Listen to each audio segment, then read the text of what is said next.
ஜெபம். ஸ்தோத்திரம் தாப்பனே, ஸ்தோத்திரம் சுவாமி. நன்றியோடு உம்மை துதிக்கிறோம், உம்மை ஸ்தோத்திரிக்கிறோம்.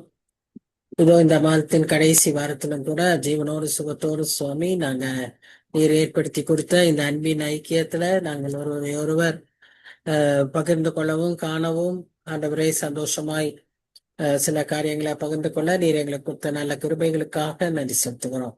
கொடுத்திருக்கிற நல்ல சுகம் பலனுக்காக நன்றியோடு உம்மை துதிக்கிறோம் சுவாமி. தாப்பனே, நீர் எங்களுக்கு போதுமானவர் ஆண்டவரே. நீரே எங்களுக்கு எல்லாம் ஆனவர். அதற்காக நாங்கள் உண்மை துதிக்கிறோம், உண்மை ஸ்தோத்திரிக்கிறோம். இந்த வேளையிலும் நாங்க அந்த முக்கியமான அந்த 53ஆம் அதிகாரத்தை குறித்து தியானிக்க இருக்கிறோம் சுவாமி. உடைய ஆவியானவர் எங்களை வழி நடத்தும்படியாக உண்மை நோக்கி நாங்கள் செபிக்கிறோம். கிருபையாய் ஆண்டவரே நீர் எங்களுக்கு கற்றுத்தாரோம். உடைய அந்த முக்கியமான அந்த அதிகாரத்தை நாங்க நல்ல ஜபத்தோடு நல்ல ஆவலோடு அதை கவனித்து ஏற்றுக்கொள்ள உதவி செய்ய சுவாமி. நீர் எங்களுக்காக எவ்வளவு செய்திருக்கிறீர் என்பதை புரிந்து கொள்ள எங்களுக்கு தாழ்த்தி ஒப்பு கொடுக்கிறோம், பொறுப்பேற்றுக் கொள்ளும். நேசிக்கிற இயேசு கிறிஸ்து மூலமாய் வேண்டிக் கொள்கிறோம் பிதாவே. ஆமென், ஆமென். சரி, இப்போ நாம இந்த 52ஆம் அதிகாரத்துல ஒரு சில வசனங்களை பார்க்கணும். அதை பார்த்துட்டு நம்ம தொடர்ச்சியா 53ஆம் அதிகாரத்தை பார்ப்போம். 52ஆம் அதிகாரத்துல இந்த 11ஆம் வசனத்துல நாம எந்த சூழ்நிலைய பார்க்கிறோம்னா, இஸ்ரேல் ஜனங்கள் பாபிலோனியரால் சிறைபிடிக்கப்பட்டு அங்கிருந்து இப்ப திரும்பி வராங்க. அவங்க திரும்பி வருவாங்கன்னு தீர்க்க தரிசனம் சொல்லியிருக்கிறார்.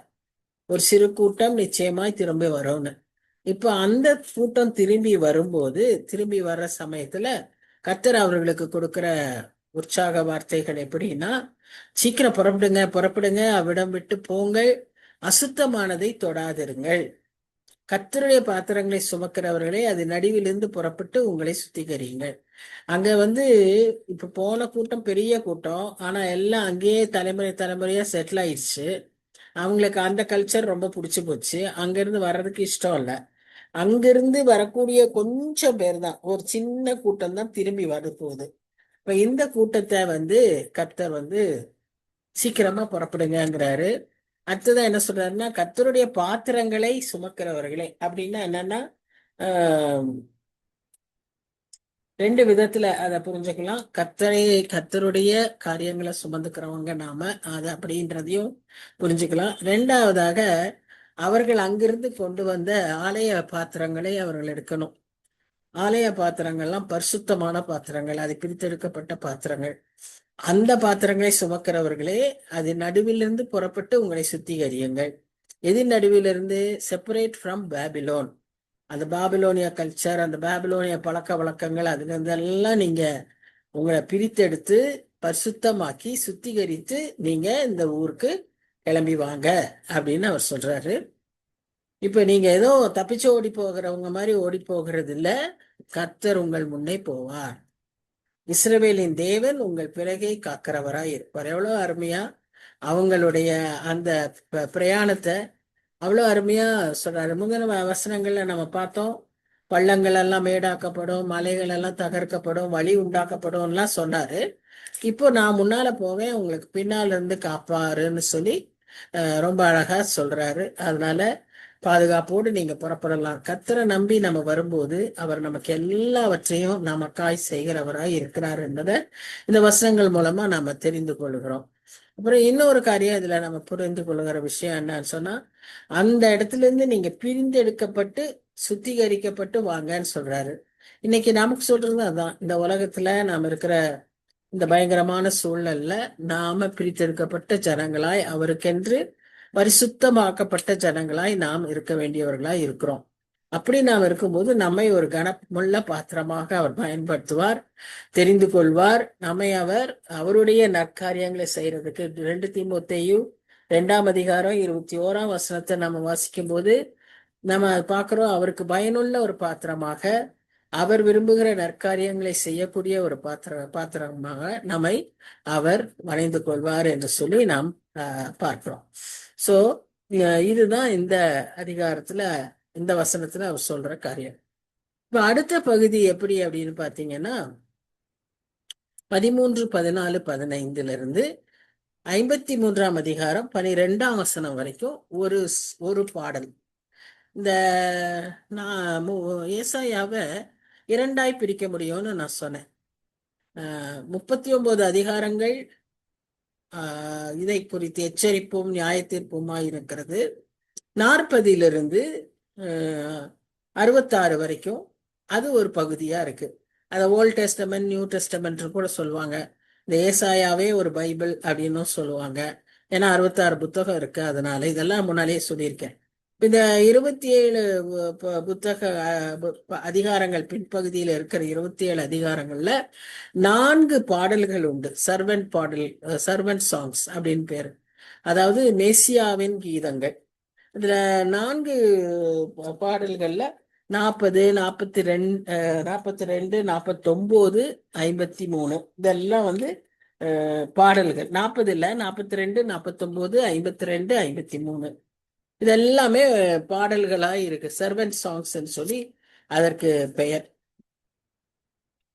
இப்போ இந்த பாடல்கள்ல இப்ப இந்த 53ஆம் அதிகார பாடல்னு சொல்லப்படுற இந்த பாடல் 52ஆம் அதிகாரம் 13ஆம் வசனத்திலிருந்தே அது தொடங்குகிறது என்று சொல்லி நாம் பார்க்கிறோம். இப்ப இந்த 53ஆம் அதிகாரம் 13ஆம் வசனம் என்ன சொல்லுது அப்படின்னு பார்த்தா, இதோ என் தாசன் ஞானமாய் நடப்பார், அவர் உயர்த்தப்பட்டு மேன்மையும் மகா உன்னதமுமாய் இருப்பார். அப்போ இந்த இடத்துல நம்ம வாசிக்கிற காரியம் என்னன்னு சொன்னா, இந்த முதல் வசனமே அது அவருடைய சாவரனிட்டியை சொல்லுது. அதாவது அவருடைய மகத்துவத்தை, அவருடைய சர்வ வல்லமையை சொல்லுவதாக நாம் இங்கே பார்க்கிறோம். என் தாசன் அப்படின்னு சொல்லும்போது மை சர்வன்ட் அப்படின்னா மேசியா அல்லது இயேசு கிறிஸ்து, இவரை தான் அங்கு சொல்லுவதாக நாம் பார்க்கிறோம். ஞானமாய் நடப்பார் அப்படின்னு சொல்லப்பட்டிருக்கு. இது ஏதோ ஃபியூச்சரிஸ்டிக்கா தான் இருக்கு இந்த பகுதியில. ஆனா அடுத்த வசனம் பார்த்தா அது பாஸ்டென்ஸ்ல இருக்கும். சில இந்த வசனங்கள், இந்த பாடல்கள்லயே பாஸ்டென்ஸும் இருக்கு, ப்ரெசன்ட் டென்ஸும் இருக்கு, ஃபியூச்சர் டென்ஸும் இருக்கு. அப்படியாக நாம் இந்த பாடல்கள்ல பார்க்கிறோம். தீர்க்கதரிசி இப்படி எல்லாம் எழுதி இருக்கிறாரு. ரொம்ப ஆச்சரியமா இருக்கு. ஆண்டவர் அவருக்கு 700 வருஷத்துக்கு முன்னாலேயே இந்த காரியத்தை எல்லாம் விளக்கி கொடுத்து, அவரால் இமேஜினே பண்ண முடியாத சூழ்நிலைகள். ஆனா அதுல ஆண்டவர் அவருக்கு அந்த தரிசனங்களை தந்து அதை அப்படியே விளங்கலையோ எழுதுன்னு சொல்லி எழுத வச்சிருக்கிறாரு. அழகா எழுதியிருக்கிறாரு. வார்த்தைக்கு வார்த்தை அப்படியே நிறைவேறுகிறதையும் நாம் பார்க்கிறோம்.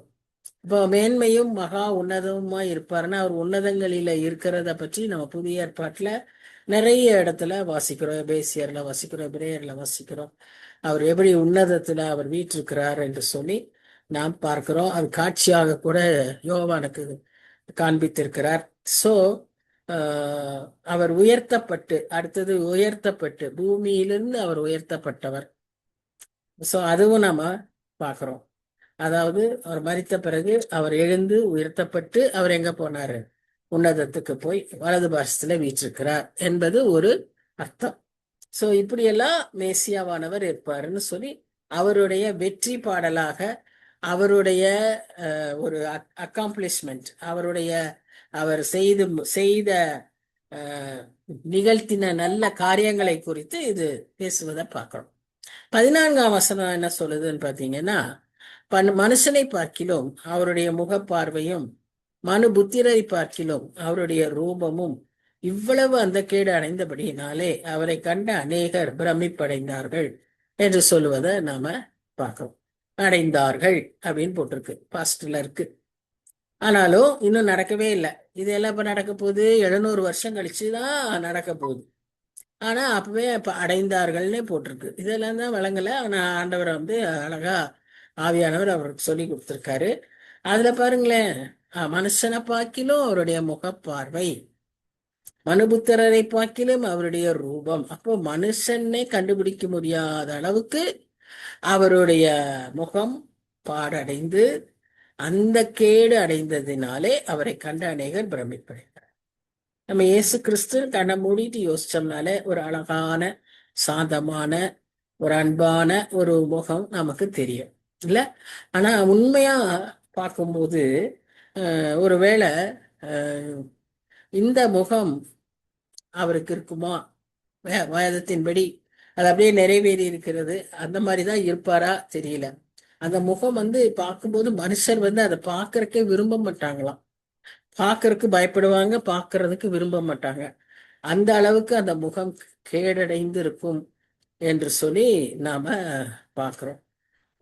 அப்படி ஒரு இயேசு கிறிஸ்துவை ஒருவேளை நம்ம பரலோகத்துல பார்க்க பார்க்க வேண்டிய சூழ்நிலையானால் நாம் அதை எப்படி சந்திப்போம் தெரியல. ஏன்னா பரலோகத்துல இருக்கும்போது ஒருவரை ஒருவர் நாம என்ன செய்ய முடியாது, ஐடென்டிஃபைய பண்ணிக்க முடியாதுன்னு தான் நாம புரிஞ்சுக்கிறோம். எல்லாருமே நம்ம வந்து அந்த புதிய மேனியில் இருக்கும்போது நம்மளால நீ தான் நானு, நான் தான் நீனு தெரிஞ்சுக்க முடியாததான் இருக்கும். நியாய தீர்ப்பு அந்த சமயம் வரைக்கும் ஒருவேளை அப்படி இருக்கலாம். அதற்கப்புறம் நம்ம எப்படி இருப்போம் தெரியல. எதுவும் இன்னும் அதெல்லாம் நமக்கு ரொம்பவும் விளங்கலை. ஃபாலோ பண்ணி நம்ம எவ்வளவோ படிச்சா கூட ஒரு சில இடத்துல கேப்ஸ் இருக்கத்தான் செய்யுது. அதனால நாம அது அப்படியா இருந்தாலும் கூட இப்ப நமக்கு என்னன்னா, ஒருவேளை இப்போ இந்த சூழ்நிலையில அவரை நாம பார்த்தோமானால் எப்படி இருக்கும்? நாம் அந்த சகரியா 12ஆம் அதிகாரம் 10ஆம் வசனத்துல வாசிக்கிறபடி, அவர்கள் கண்டு புலம்பி அழுது துக்கப்பட்டு, குத்தினவரை கண்டு அவர்கள் மனம் கசந்தார்கள், அழுதினார்கள், மனம் திரும்பினார்கள், அப்படிலாம் பார்க்கிறோம்ல. அது மாதிரி நாமும் நிச்சயமா நம்முடைய சூழ்நிலை அப்படிதான் இருக்கும் இல்ல. நாம கூட அப்படிதான் ஒரு ரெஸ்பான்ஸ் கொடுப்போம். பட் இங்க நம்ம பார்க்கிறோம், அவருக்கு வந்து அவ்வளவு ஒரு பயங்கர இதா இருந்ததுனால மக்கள் வந்து அவரை பார்க்கறக்கே ஆச்சரியப்பட்டாங்க. அவங்க பார்க்க விரும்பல, அவரை பார்க்கறக்கே விரும்பல அப்படின்னு சொல்லப்படுது. இவர் ஒருவேளை தெரியல, அவர் உயிர்த்தெழுந்த பிறகு பூமியில அவர் 500 பேருக்கு காட்சி கொடுத்தாருன்னு சொல்லி பார்க்கிறோம். அதுல எல்லாரும் அவரை இயேசு கிறிஸ்துவன்னு ரெக்கக்னைஸ் பண்ணிக்கிட்டது ரொம்ப கடினமா இருந்தது அவங்களுக்கு. ஏன் அப்படின்னு இப்படி சொல்றாங்க ஒரு சிலர். இந்த காயங்கள்லாம் அப்படி அவர் முன்னால தெரிஞ்சதுனால, அப்படியே அவர் முகமெல்லாம் அப்படி கேடா மாறி போனதுனால, இவர்தான் இயேசு கிறிஸ்துனே தெரியாத அளவுக்கு அஹ், அந்த இது மாறி போயிருந்தது, அவருடைய ரூபம் மாறி இருந்தது அப்படின்னு நாம பார்க்கிறோம். அதுவும் ஒரு பாசிபிலிட்டி. இப்ப எப்படின்னா பேதுருவும் யோவானும் அந்த கடற்கரையில இருந்து வரும்போது தூரத்துல இருக்கிறவர் இயேசு என்று கண்டுகொள்ள முடியல அவங்களால. அப்புறம் யோவான் சொன்ன பிறகுதான் அதை கண்டுபிடிச்சான் பேதுரு. அதே போல இந்த 2 அம்மாவு சீஷர்கள் கூட போனாங்க, அவங்களாலையும் கண்டுபிடிக்க முடியல. ஒருவேளை இந்த மாதிரி இருப்பார், இந்த ஒரு ரூபத்தில் அவர் இருப்பார், எழுந்திருப்பாரோ, அக்லி ஜீசஸ் அப்படின்னு சொல்றாங்க. அந்த மாதிரி ஒரு இதுல இருந்திருப்பாரா, ரூபத்துல இருந்திருப்பாரா அப்படின்னு சொல்றாங்க. புரியல. பட் எனிவே அதெல்லாம் நமக்கு ரொம்ப அவசியம் இல்லை. But we have to focus only on the suffering that he had. இல்ல எவ்வளவு பாடுபட்டாருன்னு சொல்லி பார்க்கிறோம். 15ஆம் வசனத்துல என்ன சொல்றோம்னா, அவ்வளவு பாடு எதுக்காக அவர் பட்டார் அப்படின்னு பார்த்தா, அந்த சிலுவையில அவர் சிந்தின ரத்தத்தை அவர் அநேகம் ஜாதிகள் மேல் தெளிப்பார். அவர் ஏதோ இஸ்ரேல் தேசத்துக்காக மாத்திரம், யூத தேசத்துக்கு மாத்திரம் வந்து அந்த ஜனங்களை மீட்பதற்காக, தன் சொந்த ஜனங்களை மீட்பதற்காக அவர் இத்தனை பாடுபட்டார் என்று இல்ல. பிதாவானவர் அவரை இந்த உலகத்துக்கு அனுப்பின நோக்கம் யோவான் 3:16 போல, ஒருவரும் கெட்டு போகாமல், ஒரு மனுஷன் கூட கெட்டு போகக்கூடாது, ஒரு ஆத்மா கெட்டு போகக்கூடாது, எல்லாரும் நித்திய ஜீவனை அடையணுங்கிற ஒரே நோக்கத்துலதான் அங்கிருந்து அவரை பூலோகத்துக்கு அனுப்பினார். அந்த சிந்தின ஒவ்வொரு drop of blood is so precious. அந்த தெளிக்கிறார். இந்த தெளிக்கிறதுங்கிற வார்த்தை வந்து இந்த பலி செலுத்தும் போது, பாவ நிவாரண பலி, குற்ற நிவாரண பலி, இதெல்லாம் லேவியராகம புஸ்தகங்கள்ல வாசிக்கிறோம் இல்லையா. அந்த பலிகளை செலுத்தும் போது ஆசாரியர் என்ன செய்வாருன்னா, அந்த ரத்தத்தை தெளிப்பார். அந்த பலிபீடத்தை சுற்றி தெளிப்பார், பலியின் மேல தெளிப்பார், சுற்றி இருக்கிற ஜனங்கள் மேல் தெளிப்பார். அந்த மாதிரி இவர் ஜாதிகள் எல்லார் மேலேயும் அந்த ரத்தத்தை தெளிக்கிறாருன்னு ஒரு இட்ஸ் அ சாங், இது ஒரு பாடல், ஒரு இமேஜரியா பாடுறாரு, சொல்றாரு. அவர் அநேகம் ஜாதிகள் மேல் தெளிப்பார் அப்படின்னு சொல்லப்பட்டிருக்கிறா பார்க்கலாம். இதுலயே ஒரு சிலர் வந்து எல்லா ஜாதிகள் மேலன்னு போடல, அநேகம் ஜாதிகள் மேலன்னு தான் போட்டிருக்கு. ஸோ ஒன்லி சம் பீப்புள் அப்படின்னு அதுல வேற ஒரு சிலர். But what ever it is, வார்த்தைக்கு வார்த்தை எல்லாரும் பார்க்கறாங்க, இன்னைக்கு ரொம்ப படிக்கிறாங்க, நிறைய கமெண்ட் பண்றாங்க. நமக்கு வேண்டிய எசன்ஸ் என்னன்னா, கர்த்தர் இஸ்ரேல் ஜனங்களுக்கு மாத்திரம், யூத ஜனங்களுக்கு மாத்திரம் வரல, எல்லா ஜனங்களுக்காகவும் அவர் வந்தார். எல்லா சகல ஜனங்களின் பாவங்களை நீக்கும்படியாதான் அவருக்கு இயேசு என்று பெயர் இடப்பட்டது. அவர் தன் சொந்த ரத்தத்தை நமக்கு சிந்தினார். அது நிமித்தமாய் நாமும் மீட்கப்பட்டிருக்கிறோம். இதுதான் நம்மளுடைய காரியம். அதனால அந்த ராஜாக்கள் எல்லாம் அவங்க வாயை மூடிக்கொண்டார்களாம். அவர்களுக்கு புரியல. they won't understand, they cannot understand. even today எல்லா பெரிய ஹை இன்டெலெக்ட்ஸ் they cannot understand. இது எப்படி நடக்கும், இது எப்படி இப்படி எல்லாம் செய்வாங்கன்னு புரிஞ்சுக்கவே முடியாது அவங்களால. நான் இந்த மதர் தெரேசாவுடைய ஃபியூனரல்ல பார்த்தேன். அதுல வாஜ்பாய் வந்து ஃபுல்லா அட்டென்ட் பண்ணாரு. he was the prime minister. அவருக்குள்ள நிறைய மாற்றங்கள் அதுக்கப்புறம் ஏற்பட்டது. ஆனா அவர் கிறிஸ்தவர் ஆகலன்னு வச்சுக்கோங்க. ஆனா அவருடைய அந்த வெறித்தனங்கள்லாம் அவர்கிட்ட அதிகமா காணப்படலை. அவர் வந்து அதை ஃபுல்லா அட்டென்ட் பண்ணும்போது நான் பார்க்குறேன், அந்த கம்யூனியன் எலிமெண்ட்ஸை ஒரு குஷ்டரோகி தான் எடுத்துக்கிட்டு வராங்க. குஷ்டரோகி அவர் கொண்டு வராரு அந்த எலிமெண்ட்ஸை, கம்யூனியன் கப்பையும் அந்த எலிமெண்ட்ஸையும். இதெல்லாம் பார்க்கும்போது மக்களுக்கு எப்படி இருந்திருக்கும் இல்லையா? அவங்களுடைய வாயை மூடிக்கொண்டார்கள். அப்படிதான் ஒரு ஆச்சரியமாயிருக்கும், அவங்களுக்கு அதிர்ச்சியா இருக்கும். இதெல்லாம் முடியுமா, இஸ் இட் பாசிபிள் அப்படின்னு இருக்கும். அந்த மாதிரிதான் அன்னைக்கு நடந்திருக்கு. ஏனெனில் தங்களுக்கு தெரிவிக்கப்படாதிருந்ததை அவர்கள் காண்பார்கள், கேள்விப்படாதிருந்ததை அவர்கள் அறிந்து கொள்வார்கள். ஆனா இன்னைக்கு நமக்கு அப்படி இல்லை. எல்லாமே தெரிவிக்கப்பட்டிருக்கு, கேள்விப்பட்டிருக்கிறோம். ஆனாலும் விசுவாசிக்க நம்ம இருதயம் தயங்குகிறது, கொஞ்சம் கடினமா இருக்கு. அதெல்லாம் நாம சரி செய்ய வேண்டியவர்களா இருக்கிறோம். நமக்குள் ஆவியானவர் கிரியை செய்து கொண்டே இருக்கிறார். அந்த சத்தத்துக்கு நாம கீழ்ப்படிய வேண்டியவர்களா இருக்கிறோம். ஏன்னா இதெல்லாம் வந்து நமக்கு தெரியலன்னு நம்ம சொல்ல முடியாது, நமக்கு எல்லாமே தெரியும். இப்ப அந்த 15ஆம் வசனத்தை வந்து சிலர் வந்து என்னென்ன சொல்றாங்கன்னா, த மிஸ்ட்ரிங்கிறாங்க. காட்ஸ் மிஸ்ட்ரி, காட்ஸ் சாவர்னிட்டி, அது 13.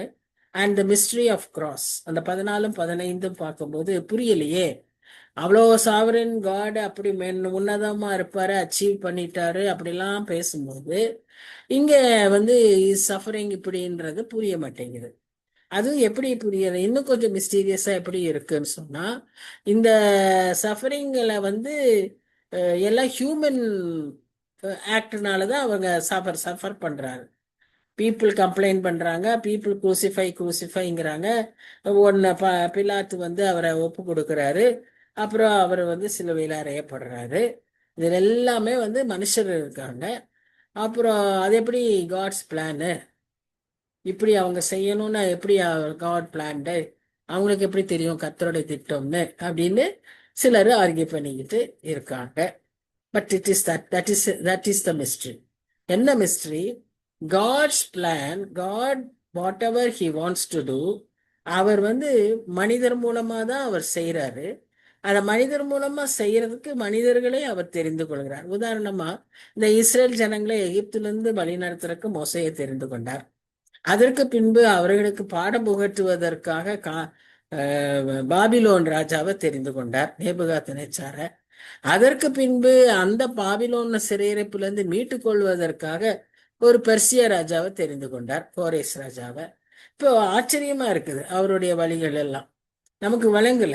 அது அவருடைய அவர் வழிகள் வேற, நம்முடைய வழிகள் வேற. நம்மளால அவர் அளவுக்கு திங்க் பண்ணவே முடியாது. Because we are only his creation, he is the creator. So cross வந்து ஒரு ஆக்சிடென்ட்டே கிடையாது. கிராஸ் வந்து ஏதோ அவர் செய்த பெரிய கிரைமுக்கு அவருக்கு பனிஷ்மெண்ட்டு, அவர் ஒரு தச்சன் அல்லவோ அப்படின்னு சொல்ற மாதிரி, அப்படிப்பட்ட ஒரு தச்சன் என்ன பாவம் செய்தாரோ, அவரை பற்றி தான் என்னென்னமோ பாவங்களை பற்றி எல்லாம் பேசுறாங்க. இன்னைக்கு எதோ அதை பற்றிய ஃபிக்ஷன்ஸ் வந்துகிட்டு இருக்கு. சோ அப்படி பாவம் செய்திருப்பாரு. அதனாலதான் அவர் இப்போ கள்ளர்களோட அக்கிரமக்காரரோட அவரை அஹ், சு- சிலுவையில போடுறாங்க. See, ஒரு டாபிக்கை என்னென்ன விதத்துல பேச முடியுமோ பேசலாம் இல்லையா? அன்றைக்கே பேசியிருக்காங்க, அப்படியே பேசுவாங்க. அதனாலதான் இது ஒரு மிஸ்ட்ரி அப்படிங்கிறாங்க. அப்ப இப்ப நம்ம இங்க பார்க்கும்போது நமக்கு என்ன தெரியும்னா, it is God's plan, is eternal plan of redemption. மீட்புக்கான அவருடைய நித்திய ஒரு திட்டம்.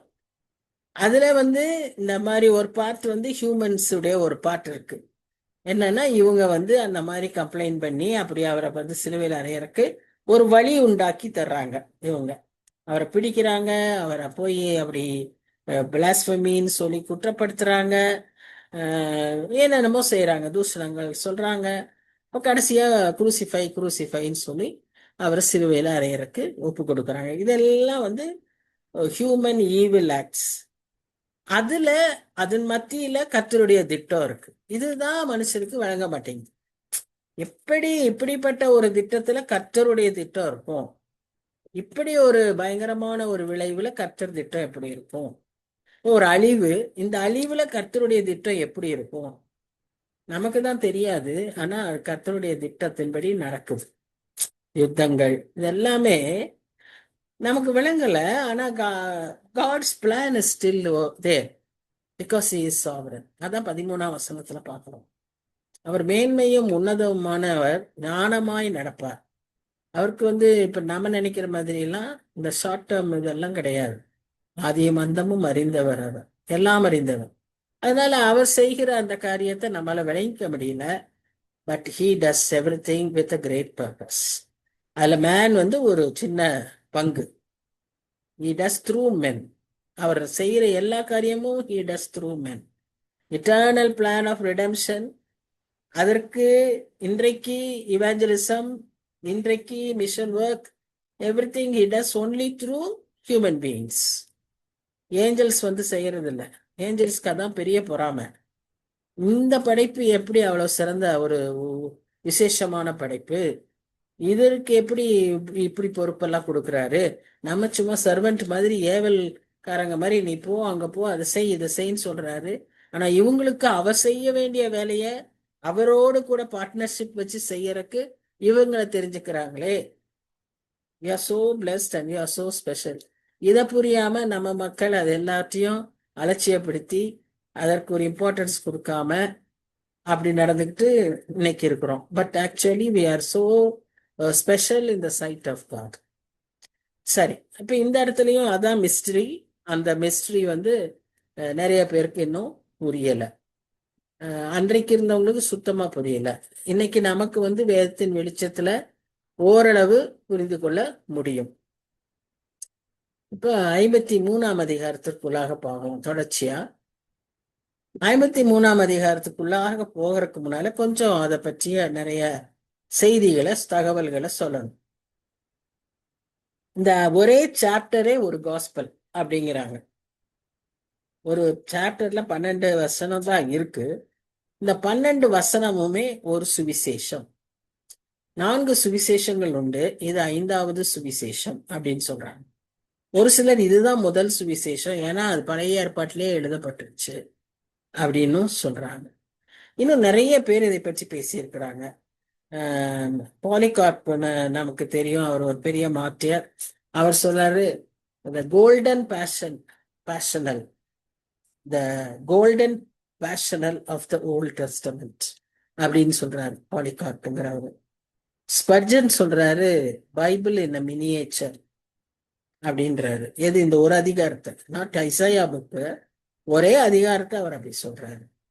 அப்புறம் மற்ற எல்லாருமே நிறைய பேரை இதை குறித்து அதிகமாய் பேசியிருக்கிறதை நாம் பார்க்கிறோம்.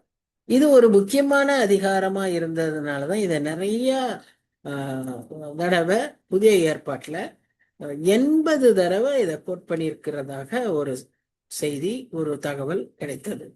80 டைம்ஸ் இந்த அதிகாரத்துல இருந்து கோட் பண்ணியிருக்கிறத பார்க்கிறோம். நமக்கு ஆண்டவராகிய இயேசு சுவாமி இதை வந்து வேதத்துல ஆலயத்துல எடுத்து வாசித்து, ஜபாலயத்துல எடுத்து வாசித்து, இந்த மெசியா நான் தான் என்று அவர் டிக்ளேர் பண்ணதை, என்னை பற்றி தான் அது சொல்லுதுன்னு சொல்லி சொன்னதை நம்ம பார்க்கிறோம்.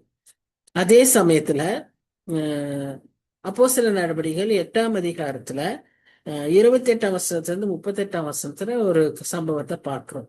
பஸ்கா பண்டிகைக்கு எல்லாரும் தேவாலயத்துக்கு, எருசலேமுக்கு பல நாடுகளிலிருந்து வந்திருந்தாங்க.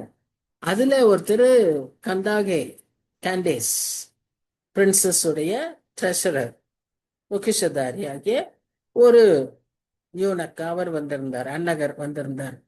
அவரும் வந்து தொழுதுட்டு திரும்பி போகும்போது, எத்தியோப்பியா மனுஷன் திரும்பி போகும்போது வழியில அவர் வந்து ஒரு ஒயாசிஸ் கிட்ட, அதாவது நீரூற்றுக்கும் பக்கத்துல நிறைய பண்ணை மரங்கள் இருக்கும், பேரிச்ச மரங்கள் இருக்கும், அந்த இடத்துல கொஞ்சம் நிழல்ல அவர் தங்கியிருந்தாரு.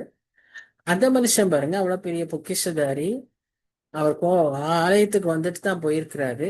அந்த நேரத்தை அவர் எப்படி பயன்படுத்துறாருன்னா, அந்த சுருள் வைத்திருப்பாங்க அன்னைக்கெல்லாம், பைபிள் வந்து சுருள் சுருளா இருக்கும். ஏசாயா புத்தகத்தை சுருளா வச்சிருக்கிறாரு. அதை எடுத்து வாசிக்கிறாரு. அதை வாசிக்கும் போது இந்த அதிகாரத்தை வாசிச்சுட்டு இருக்காரு.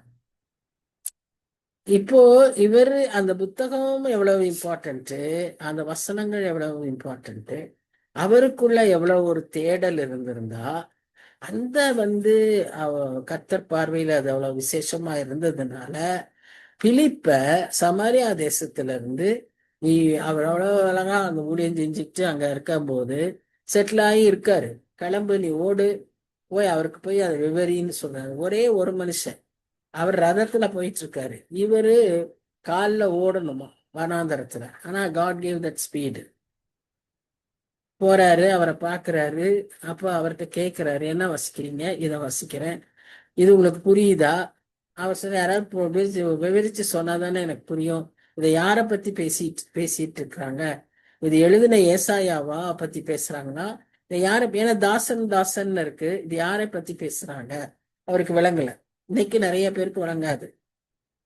நிறைய பேருக்கு விளங்காததுனாலதான் இந்த ஏசாயா 23ஆம் அதிகாரத்தை மேசியாவை குறித்த அதிகாரம் அல்ல, இது இஸ்ரேல் தேசத்தை குறித்த அதிகாரம் என்று சொல்லிக் கொள்ளுகிற மக்கள் இன்றும் இருக்கிறார்கள்.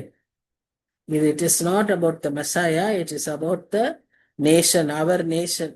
All the troubles that we faced is written here அப்படின்னு போட்டிருக்காங்க. ஹாலோகாஸ்ட்ல அவங்க எல்லாம் அடிபட்டாங்க, துப்பப்பட்டாங்க, ரிஜெக்ட் பண்ணப்பட்டாங்க, இதெல்லாம் நம்ம பார்க்கிறோம் இல்லையா? அந்த பாடுகள் தான் இங்க எழுதப்பட்டிருக்கு. So it is about our nation, it is not about Messiah அப்படின்னு சொல்லக்கூடிய மக்கள் இன்னைக்கு இருக்காங்க. பட் நமக்கு நல்லா தெரியும், ஆவியானவர் நமக்கு சொல்லி கொடுக்கிறபடியா, நாம விசுவாசிக்கிற பிரகாரம், நாம சிறு வயதிலிருந்தே படித்திருக்கிற பிரகாரம், இந்த அதிகாரம் மேசியாவாகிய இயேசு கிறிஸ்துவை பற்றி, அவர் பட்ட பாடுகளை பற்றி குறித்திருக்கிறது. ஏன்னா வார்த்தைக்கு வார்த்தை அப்படியே நிறைவேறி இருக்கு. அதை நாம் பார்க்கிறோம், அதுக்குரிய ரெஃபரன்சஸ் எல்லாம் நம்ம பார்க்கிறோம். So we accept that it is Jesus Christ, the Messiah, and he அந்த ஏசாயா இந்த அதிகாரத்தை அவர் சொல்லல. ஆனா ஏசாயா புத்தகத்தை வாசிச்சு அவர் 61ஆம் அதிகாரத்துல வந்த காரியங்களை, இதற்காக என்னை அனுப்பினாருன்னு இயேசு கிறிஸ்து ஆலயத்துல சொன்னதை பார்க்கிறோம். அப்போ அதுல சொன்னது அதுதான்னா, அப்ப இதுல சொன்னதும் இவர்தான்றது நாம எடுத்துக்கொள்ள வேண்டிய ஒரு காரியம். சரி, எல்லாம் எப்படியா இருந்தாலும் எல்லாவற்றையும் நம்ம படிக்கிற study, it is a study, it is not preaching. அதனாலதான் இது எல்லாமே நம்ம தெரிஞ்சுக்கணும். ஸோ ஃபைனலா பிலிப் வந்து இவனுக்கு, அவர் எத்தியோப்பியனுக்கு எல்லாம் சொல்லி கொடுத்து அவரை உடனே ஏற்றுக்கொண்டார், உடனே விசுவாசித்தார். சரி, அன்னைக்கு பாருங்க, உடனுக்குடனே ஏத்துக்கிட்டாங்க. இவர் அப்படிதான் ஏத்துக்கிட்டாரு, வீதியால் அப்படிதான் ஏத்துக்கிட்டார். உடனே தே ஷோட் இட் இன் ஆக்ஷன். உடனே அவர் பேப்டிசம் எடுத்தாரு. எத்தியோப்பியால ஆதி சபை ஒருவேளை இவரால் தான் உருவாக்கப்பட்டிருக்கும், இவர் மூலமா தான் அது உருவாக்கப்பட்டிருக்கும் என்று நம்புகிறோம். ஸோ அப்படி ஒரு பெரிய காரியத்தை, ஒரு விளைவை இந்த அதிகாரம் செய்தது. இதை வாசிக்கிறவங்க எல்லாருக்குமே ஒரு பாக்கியவான்கள் என்று எப்படி வெளிப்படுத்த விசேஷத்தை சொல்கிறாங்களோ, அதுபோல இந்த அதிகாரமும் பொதுவாகவே பைபிளை வாசிக்கிறவங்க பாக்கியவான்கள். அதுல இந்த அதிகாரங்கள்லாம் மிகவும் சிறப்பானவைகள். அதுல மார்ட்டின் லூத்தர் சொல்றாரு, இதுல இருக்கிற அந்த 12 வசனத்தையும் ஒவ்வொரு கிறிஸ்டியனுமே மனப்பாடம் பண்ணி வைக்கணும். நிறைய மனப்பாடங்களை நாம மனப்பாடம் செய்யறோம். ஈஸியா 23ஆம் சங்கீதம், 103ஆம் சங்கீதம், இதெல்லாம் நம்ம மனப்பாடம் பண்றதுக்கு நமக்கு ஈஸியா இருக்கும். இன்னும் கூட சின்ன சின்ன சங்கீதங்கள்லாம் இருக்கு, அதெல்லாம் கூட நம்ம எடுத்துக்குவோம். இதோ சகது ஒரு நித்து வாசம் பண்ணுது, அதெல்லாம் நமக்கு ரொம்ப பிடிச்ச வசனங்களா இருக்கும். பட் இதையும் நாம நல்லா மனப்பாடம் பண்ணி வைத்திருக்கணும். ஒருவேளை நம்ம ஏற்கனவே மனப்பாடம் பண்ணினவர்களா இருந்தாலும் இதை பற்றி நம்ம நல்லா விளங்கி கொண்டு இன்னும் திரும்பவும் அதை மனப்பாடத்தோட நம்ம அதை பார்க்கும்போது நமக்கு இன்னும் அதிக ஆசீர்வாதமா இருக்கும் என்று நம்புகிறேன். சரி, இப்போ we have come to this Isaiah 53. இப்போ இதுல 4 பகுதிகளாக இதை பிரிக்க முடியும். 3 வசனங்கள் ஒரு ஒரு பகுதியை குறிக்குது. இதுல 6 விதமான தாசர் சர்வெண்ட்டை பார்க்கிறோம். அதையும் நம்ம பார்ப்போம் சைட் பை சைட். இப்போ இந்த 4 பகுதிகள் என்னென்ன அப்படின்னு பார்த்தீங்கன்னா, முதல் 3 வசனங்கள் ரிஜெக்ஷன் அண்ட் ஹியூமிலிட்டி, அதாவது தள்ளப்பட்டதும் தாழ்மையாக்கப்பட்டதும். இந்த பகுதி 3 வசனம். 4ல இருந்து 6 வசனம் என்ன சொல்லுதுன்னா, பாடுகளும் நமக்காக பாடுபட்ட ஒரு நிலைமை, சஃபரிங் அண்ட் சப்ஸ்டிடியூஷன்.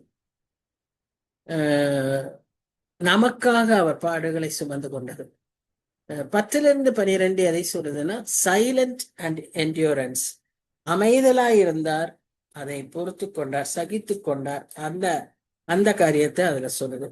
10ல இருந்து 12 என்ன சொல்லுதுன்னு சொன்னா, அவருடைய தெய்வீக திட்டத்தையும் அதற்கான பிரதிபலனையும் நாம அந்த அதிகாரத்துல அந்த வசனங்கள்ல பார்க்கிறோம். ஸோ இந்த மாதிரி 4 பகுதிகளா இதை நாம் பிரித்து கொள்ள முடியும். இந்த 27 அதிகாரங்களையும் 3ஆய் பிரிக்கலாம்.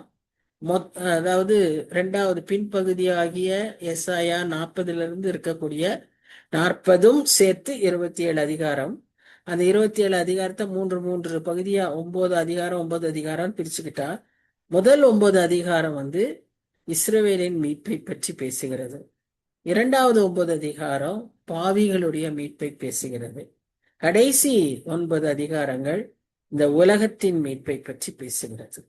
இதுல இந்த 53ஆம் அதிகாரம் 2ஆம் பகுதியில வருது. பாவிகளின் மீட்பின் பகுதியில மைய அதிகாரமாய் சென்ட்ரல் சாப்டரா வருது. அதுல நடு வசனம் எதுன்னு சொன்னா 6ஆம் வசனம். 6ஆம் வசனம் என்ன அப்படின்னு பாத்தீங்கன்னா, நாம் எல்லாரும் ஆடுகளைப் போல வழி தப்பி திரிந்து அவனவன் தன் வழியிலே போனோம், கர்த்தரோ நம்ம எல்லாருடைய அக்கிரமத்தையும் அவர் மேல் விழப்பண்ணினார். So this is the divisions. So இப்போ நாம ஒவ்வொரு இதா பார்க்கும்போது,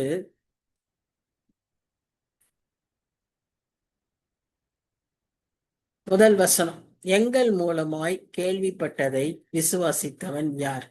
கர்த்தருடைய புயம் யாருக்கு வெளிப்பட்டது? இதான் ஃபர்ஸ்ட் வசனம். 3 வசனத்தை பார்த்தோம்.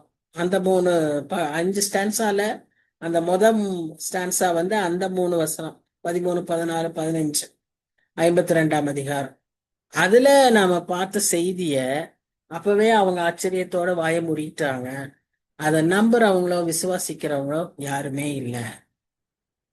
அவர்களுக்குள்ளேயே கர்த்தருடைய புயம் வெளிப்பட்டது. அப்படின்னா அவர்களுக்குள்ளாகவே ஆண்டவர் வந்திருந்தார், இந்த உலகத்தில் வந்தார், அவர் அற்புதங்களை செய்தார், அவர் சுகமாக்கினார், விடுதலையை தந்தார். ஆனாலும் அவரை ஏற்றுக்கொள்ள மறுத்தாங்க. அவரை பற்றி அநேகர் தீர்க்கதரிசிகள் அப்போஸ்தலர்கள் எல்லாம் சொன்னாலும் ஏற்றுக்கொள்ள மறுத்தார்கள். அதை தான் நாம பார்க்கிறோம். அது அன்றிலிருந்து இன்று வரை தலைமுறையாக ஜனங்களுக்கு ஏற்றுக்கொள்வதற்கு மிகவும் மிகவும் கடினமாக இருக்கிறது. அதுவும் இன்றைய தலைமுறைக்கு சுத்தமா அவங்களுக்கு இதெல்லாம் விளங்காது, அவங்க ஏற்றுக்கொள்ளவும் மாட்டாங்க. ஏன்னா இன்றைக்கு இருக்கிறவர்களுடைய தேவையே வேற மாதிரி இருக்கு. They need more attraction. They need more form. Physical appearance. இவரை அந்த கேடு மனுஷரால ஒருத்தரையும் பார்க்க முடியாத அளவுக்கு இருக்குது அவருடைய முகம்னு பார்த்தோம். ஆனா அதே நேசரை உன்னத பாட்டுல அவ்வளவு அழகா விவரிச்சிருந்தாங்க. ஆனா அந்த நேசர் இந்த பாடு அடைஞ்சிட்டாரு. இப்ப இவரை பற்றி நம்ம போய் இங்க சொல்ல போனா they will not like, அவங்களுக்கு கேள்வியே அதுதான் இருக்கும்.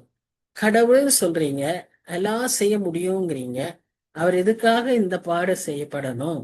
இப்படி சீக்கிரமா அப்படிங்கறக்குள்ள எல்லாத்தையும் செஞ்சிட முடியுமே, அப்படின்னு மாத்திரலாமே, அப்படின்னு எனக்கு செஞ்சு கொடுத்துடலாமே, என்னையே இப்படி கஷ்டப்படணும், கஷ்டப்பட வைக்கிறாங்க. இட் இஸ் சோ இல்லாஜிக்கல் அப்படிங்கிறது தான் அவர்களுடைய திங்கிங், இன்றைக்கு இருக்கிற ஜெனரேஷனுடைய திங்கிங். ஆனா இவர்களுக்கும் நாம் எப்படி அதை போய் சொல்லணும், அதை செய்யணுங்கிறது நம்முடைய பொறுப்பு. ஆவியானவர் நமக்கு உதவி செய்வார். அவர்களும் இதை சரியா விளங்கிக்கும் போது, அது அவர்களுக்கு ஏற்ற விதமா அதை சொல்லும் போது, அவர்களும் இதற்கு நிச்சயம் அடிபணிவார்கள். ஏன்னா இது அன்பின் ரகசியம். This is not something physical. It is due to agape love, the sacrificial love. So focus அதுல இருக்கணும். அப்படி நாம் அதை ப்ரொஜெக்ட் பண்ணும்போது நிச்சயமா அது அவர்களுக்குள்ளாக அது கிரியேட் செய்யும் என்று நாம் நம்புகிறோம். சரி, இரண்டாவது வசனம், இளம் கிளையை போலவும் வறண்ட நிலத்திலிருந்து துளிக்கிற வேரை போலவும் அவனுக்கு முன்பாக எழும்புவார். ஃபர்ஸ்ட் பார்ட் 1, 2, 3 அந்த 3 வசனமுமே நான் சொன்னேன். It is rejection and humility. Rejection ஏன்னு நம்ம பார்த்துட்டோம், அந்த ஃபார்ம் சரியா இல்லை, not an attractive form. Humility அடுத்த இன்னொரு பாயிண்ட் ஃபார் ரிஜெக்ஷன்னா, ஹீரோன்னு சொன்னா எப்படி இருக்கணும்? ஒரு பயங்கரமான கேப்பபிள் பர்சனா, ஒரு strong persona, not an old man. They don't want old people. They want only, they know, they are not bothered about experience. They want only adventure. இல்லையா? அப்படித்தானே இன்னைக்கு இருக்கு. அப்போ அந்த இங்க அவர் எழும்புறது விதத்தை பத்தி சொல்றாரு பாருங்க. இளங்கிளையை போல, ஒரு tender plant, not a strong okay tree which can stand against tsunami, any trouble. ஒரு டெண்டர் பிளான்ட், இப்படின்னா அடிக்கிறோம், இப்படின்னா விழுந்துரும், அப்படிப்பட்ட ஒரு பிளான்ட். வறண்ட நிலத்திலிருந்து துளிக்கிற வேறு. அப்ப அது எப்படி இருக்கும்? அது நிலைக்குமா? அது பார்த்தாலே நிலைக்குமா நிலைக்காதா அப்படிங்கிற நிலைமையில இருக்கிற ஒரு வேறு. ஆனா அதை தான் ஆண்டவர் நிலைநிறுத்துவார். அவர், ஏன்னா அது அவரே அப்படி எழும்புகிறதுனாலே அவர் அதை நிலைநிறுத்துவார். அவருக்கு அழகும் இல்லை, சௌந்தரியமும் இல்லை. அவரை பார்க்கும்போது நாம் விரும்பத்தக்க ரூபம் அவருக்கு இல்லாதிருந்தது. பாருங்க, அவரை பற்றி திரும்பவும் அப்படியே சொல்லப்படுது. இந்த துளிர்க்கிற வேரெல்லாம் சொல்றப்போ அவர் எங்கிருந்து பிறந்தார், அவருடைய பேக்ரவுண்ட் இன்னைக்கு நமக்கு ரொம்ப இம்பார்ட்டண்டா இருக்கு இல்லையா? பேக்ரவுண்ட நீங்க பாத்தீங்கன்னா, நாசரேத் ஊர்ல இருந்து பிறந்தாருன்னு வளர்ந்தாருன்னு சொல்றோம். நசரேயனாகிய இயேசு அப்படின்னு சொல்றாங்க. அப்போ நாசரேத்துங்கிறது அப்போ அந்த நாட்கள்ல ஒரு நன்மையும் அங்கிருந்து வராது அப்படின்னு சொல்லக்கூடிய பழமொழி கொண்ட ஒரு இடம். அந்த இடத்துல இருந்து இயேசு கிறிஸ்து வந்திருக்கிறாரு. அவர் ஊழியர் செஞ்ச இடமெல்லாம் பார்த்தீங்கன்னா அந்த கப்பர்நகூம், கலிலேயா அந்த பகுதிகள், அங்கேயும் எல்லா அசுத்த ஆவிகள் இருக்கிற இடம், ஒரு எல்லா நோயாளிகள்லாம் இருக்கிற இடம், ஒரு மாதிரி அப்படிப்பட்ட இடம். கர்த்தர் என்ன சொல்றாரு? தேவையுள்ள இடத்துக்கு தான் நான் போகணுங்கிறாரு. பட் உலகம் என்ன சொல்றது? அப்படிப்பட்ட இடத்துல இருந்து ஏதாவது நன்மை வருமா? What is is background? Such a bad background இல்ல? இப்ப அந்த மாதிரியான சூழ்நிலையில தான் கிறிஸ்து உலகத்திற்கு வந்தார். அவரை பார்க்கறக்கோ விரும்புறதுக்கோ அங்க அவருக்கு ரூபமே இல்லாதிருந்தது. அவர் அசட்டை பண்ணப்பட்டவர், மனுஷரால் புறக்கணிக்கப்பட்டவர், துக்கம் நிறைந்தவர், பாடு அனுபவித்தவர். அவரை விட்டு நம்முடைய முகங்களை மறைத்து கொண்டோம். அவர் அசட்டை பண்ணப்பட்டிருந்தால் அவரை எண்ணாமல் போனோம். இது நமக்கே டைரக்டா இருக்கு. ஆனா தீர்க்கதரிசி எழுதும் போது யார் அப்படி செஞ்சாங்க, யார் அவரை அசட்டை பண்ணாங்க, எப்படி போனாங்க தெரியல. 700 வருஷத்துக்கு முன்னால அவர் அதை அப்படி எழுதியிருக்கிறாரு. So totally out of place மாதிரி இருந்தாலும் அது எல்லாமே இன்றைக்கும் நிறைவேறியது என்று நாம் சாட்சிகளாய் இருக்கிறோம். அவர் வளரும்போது அவர் ஒரு டெண்டர் பிளான்டா வளர்ந்தாலும் அவர் எப்படி வளர்ந்தாரு? லூக்கா 2 அதிகாரம் 52 நமக்கு சொல்லுது இல்லையா? ஞானத்துல, மனுஷ தயவுல, தேவ தயவுல, அவர் எல்லாவற்றிலும் அவர் வளர்ந்தாருன்னு சொல்லி நம்ம பார்க்கிறோம். அது மாத்திரம் அல்ல, அவர் ஒரு வீக் பர்சன் நம்ம எடுத்துடக்கூடாது. அவர் வீக்கா இருந்தாரு, ஆனா ஸ்ட்ராங்கா இருந்தார். அதனாலதான் இவ்வளவு பாடுகளையும் அமைதியாய் சகித்தார், ஏற்றுக்கொண்டார், முன் வந்தார். அவரே முன் வந்தார். அதெல்லாம் செய்யறதுக்கு நல்ல மனதிடம் இருக்கணும், சரீர பலனும் இருக்கணும். அவர் பலவீனமா இருந்தாலும் இந்த மனதிடம் இருந்ததினாலே அவரால் அதை தாங்கிக் கொள்ள முடிந்தது.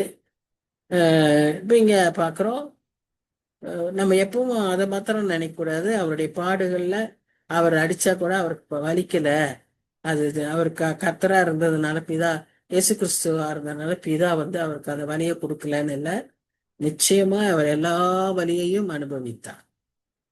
அவருக்கு எல்லா துக்கங்களையும் சுமந்தவர். பிசிக்கல், ஸ்பிரிச்சுவல், மென்டல், எல்லா துக்கமும் அவருக்கு தெரியும். He underwent all this agony. கூடயே இருந்து ஏமாத்திட்டாங்க, கூடயே இருந்து ஓடி போயிட்டாங்க. நான் உங்களோடயே இருப்பேன், நான் உங்களை விட மாட்டேன், நீங்க சாகக்கூடாது, இப்படி எல்லாம் சொன்னவங்க எங்கேயோ காணாம போயிட்டாங்க. இதெல்லாம் ஏற்படும் போது எவ்வளவு வேதனை அவருக்கு வந்திருக்கும். அதெல்லாம் நடந்தது. அந்த வேதனையெல்லாம் அவருக்கு அறிவார். இன்னைக்கு நமக்கு வேறுறது இல்ல, நமக்கு இப்படிதானே இருக்கு. நம்பி இருக்கோம், அவங்க ஏமாத்திட்டு போயிடுவாங்க, இவங்க செய்வாங்கன்னு நினைச்சோம், செய்யாம போயிட்டாங்க. இப்படி எல்லாம் நமக்கு நம்ம வாழ்க்கையில நடக்கும்போது இது எல்லாத்தையும் அவர் அறிவார். பிகாஸ் எல்லா துக்கங்களையும் அவர் சுமந்தவர். ஆனாலும் he would be unknown. அவரை அறியாது இருந்தார்கள் ஜனங்கள். அவர் ரொம்ப பிரபலியமானவர் அல்ல, அன்பாப்புலர், அன்ரிமார்க்கபிள், சொல்லற மாதிரி அவருக்கு எதுவுமே கிடையாது.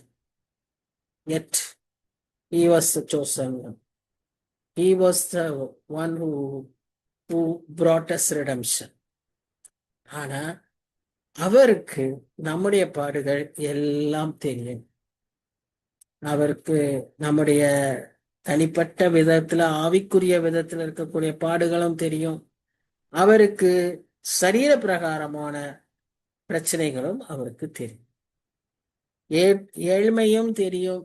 ராஜாவுக்கு இருக்கிற பிரச்சனைகளும் அவருக்கு தெரியும். அவருக்கு ஏற்படக்கூடிய துக்கங்களும் அவருக்கு தெரியும்.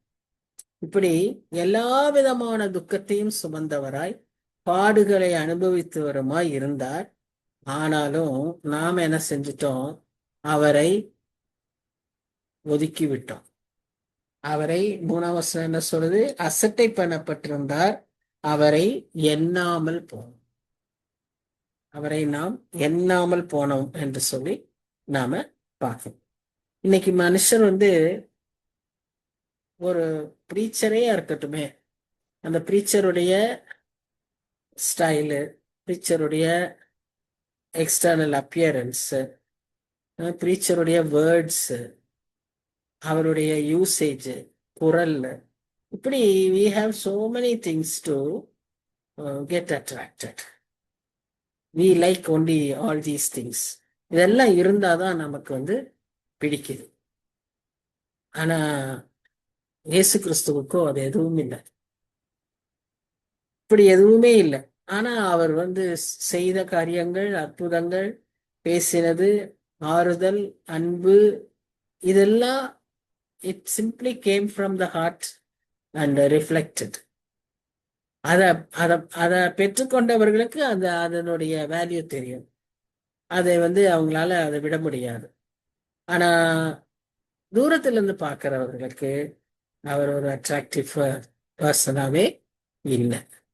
அப்போ 4ஆம் வசனத்துல நாம பார்க்கிறோம். அப்போ அந்த முதல் பகுதியில இருக்கிற அந்த பகுதியில அவரை நாம் எப்படி ஒரு சர்வெண்டா பார்க்கிறோம்னா, he is a sovereign servant. 13 வரைக்கும், சரியா? அப்புறம் இந்த 1 வரைக்கும் இருக்கிற அந்த பகுதியில அவர் ஒரு அதுலயுமே நம்ம அவருடைய சாவரனிட்டியை பார்க்கறதுனால அதையுமே நம்ம சாவரன் சர்வன்ட்னே வச்சுக்கலாம். அடுத்த பகுதியாகிய இந்த பகுதியில அவர் என்னன்னு பார்க்கிறோம்னா சஃபரிங் சர்வன்ட் அப்படின்னு பார்க்கிறோம். 4 to 6 வரைக்கும் அவரை நாம் சஃபரிங் சர்வன்ட் அப்படின்னு பார்க்கிறோம். ஏன் சொன்னா பாருங்க, 5ஆம் வசனத்துல பார்க்கிறோம், நம்முடைய மீறுதல்கள் நிமித்தம் அவர் காயப்பட்டு நம்முடைய அக்கிரமங்கள் நிமித்தம் அவர் நொறுக்கப்பட்டார், சமாதானத்தை உண்டு பண்ணும் ஆக்கினை அவர் மேல் விழுந்தது, அவருடைய தழும்புகளால் குணமாகிறோம். நாம் எல்லாரும் ஆடுகளைப் போல வழி தப்பி திரிந்து அவனவன் தன் தன் வழியிலே போனோம், கர்த்தரோ நம்ம எல்லாருடைய அக்கிரமத்தையும் அவர் மேல் விழப்பண்ணினார். சோ இங்க நம்முடைய பாவங்களை அவர் சுமந்து அவர் தேவ கோபாக்கினையை தன் மேல் ஏற்றுக்கொண்டதை நாம் இந்த சிலுவையிலே பார்க்கிறோம். அதோடு கூட வெறும் நம்முடைய பாவத்தை மாத்திரம் அவர் சுமக்கல, நம்முடைய எல்லா காரியத்தையும், வேதனை, வியாதிகள், நோய்கள், சாபங்கள், துக்கங்கள் எல்லாவற்றையுமே அவர் தன்மேல் விட பண்ணினார். தன்மேல் அவர் அதை ஏற்றுக்கொண்டார். நமக்கு நிறைய சமயத்துல நம்ம இந்த ரட்சிப்ப ஒரு இமேஜா பார்க்கணும்னு சொன்னா, சிலுவை கிட்ட ஒருத்தன் அப்படியே தூக்கிட்டு வருவான். திடீர்னு பார்த்தா இந்த மூட்டை இயேசு மேல இருக்கும், இவன் ஃப்ரீ ஆயிரும். இவன் மூட்டை இயேசு மேல போயிடும். அதுதான் நம்முடைய அத்தனை பாவ சுமைகளையும், நம்மால தூக்க முடியாது இருக்கிற அத்தனை பாரங்களையும் அவர் எடுத்து நமக்காக சுமந்து கொள்வார். அதுதான் அவருடைய பெரிய வேலை. அந்த சிலுவையில அவர் செய்த பெரிய காரியம், நமக்காய் செய்த காரியம் அதுதான். அப்போ நம்முடைய பாவத்தை எடுத்துக்கிட்டாரு, வியாதியை எடுத்துக்கிட்டாரு, சாபத்தை எடுத்துக்கிட்டாரு, நோய்களை எடுத்துக்கிட்டாரு, துக்கங்களை எடுத்துக்கிட்டாரு, வேதனைகளை எடுத்துக்கொண்டார், பாடுகளை எடுத்துக்கொண்டார். இது எல்லாவற்றையும் அவர் எடுத்துக்கொண்டார். இன்னைக்கு இருக்கிற ஜனங்களுக்கு, இன்னைக்கு இருக்கிற மக்களுக்கு இதுவும் புரியவில்லை. ஏன் இப்படி அவர் எடுத்துக்கணும்? ஒரு கடவுள் சொன்னா இதுல இருந்தெல்லாம் நம்மள எப்படி அற்புதம் செஞ்சு விடுவிச்சாரோ அது மாதிரி நம்ம விடுவிச்சிடணும்ல. எதற்காக அவர் சிலுவையிலே ரத்தம் சிந்தணும்? நமக்கு தெரியும், ரத்தம் சிந்துதல் இல்லாமல் பாவம் மன்னிப்பு கிடையாதுன்னு நமக்கு தெரியும், ரட்சிப்பு கிடையாதுன்னு தெரியும். ஆனா அந்த மக்களுக்கு தெரியாததுனால, அந்த மக்களும் நம்ம யாரையும் சொல்ல முடியாது, யூதர்களும் சரி, இஸ்ரேல் ஜனங்களும் சரி, கிறிஸ்தவர்களும் சரி, விசுவாசிகளுக்கு மாத்திரம்தான், பார்ன் கிறிஸ்டியன்ஸ்க்கு மாத்திரம்தான் இது விளங்கும். வேதத்தை வாசிக்கிறவங்களுக்கு மாத்திரம்தான் இது விளங்கும், மற்றவர்களுக்கு இது விளங்காது. ஏன் இதேதான் அவங்களுடைய கேள்வி. இவர் இத்தனை பாடு எதுக்காக அவர் சுமந்தாரு? நம்முடைய பாவங்களுக்காக, நம்முடைய பாவங்கள் நீக்கப்படும்படியாக, உலகத்தின் பாவம் நீக்கப்படும்படியாக நமக்காக அவர் சுமந்தார் என்பதை நாம் பார்க்கிறோம். அதோடு கூட அவர் நமக்காக அடிக்கப்பட்டார், நொறுக்கப்பட்டார், அவருக்கு உடல் முழுவதும் தழும்புகள் ஆனது என்று சொல்லி நாம் பார்க்கிறோம். இந்த தழும்புகளாலே நாம் குணமானோம் என்பதை நாம் மார்க்கு 15:15 நாம இத வாசிக்கிறோம். மார்க்கு 15:15.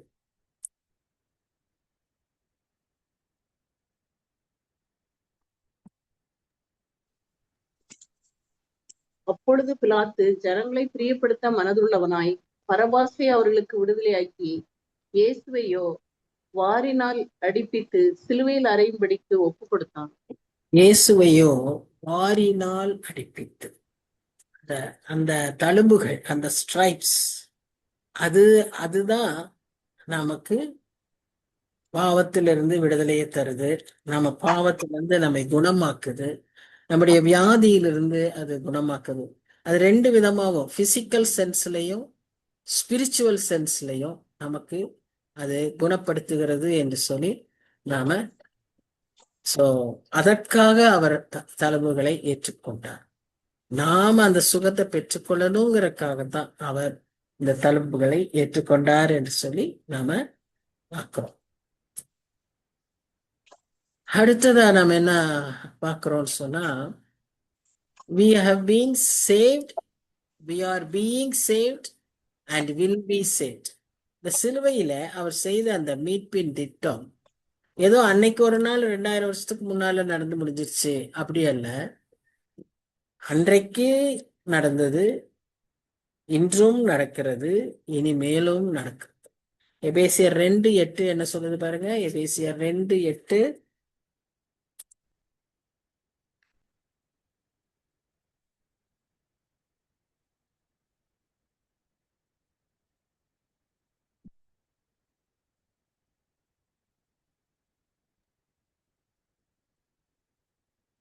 கிருபையினாலே விசுவாசத்தை கொண்டு ரட்சிக்கப்பட்டீர்கள், இது உங்களால் உண்டானதல்ல, தேவனுடைய ஈவு. கிருபையினாலே விசுவாசத்தை கொண்டு ரட்சிக்கப்பட்டீர்கள், இது உங்களால் உண்டானதல்ல, இது தேவனுடைய ஈவு. சோ கிருபையினாலே ரட்சிக்கப்பட்டீர்கள். 1 கொரிந்தியர் 1:18 அது என்ன சொல்லுது அப்படின்னு பாத்தீங்கன்னா, சிலுவையை பற்றிய உபதேசம் கெட்டு போகிறவர்களுக்கு பைத்தியமாயிருக்கிறது, ரட்சிக்கப்படுகிற நமக்கோ அது தேவ பலனாயிருக்கிறது.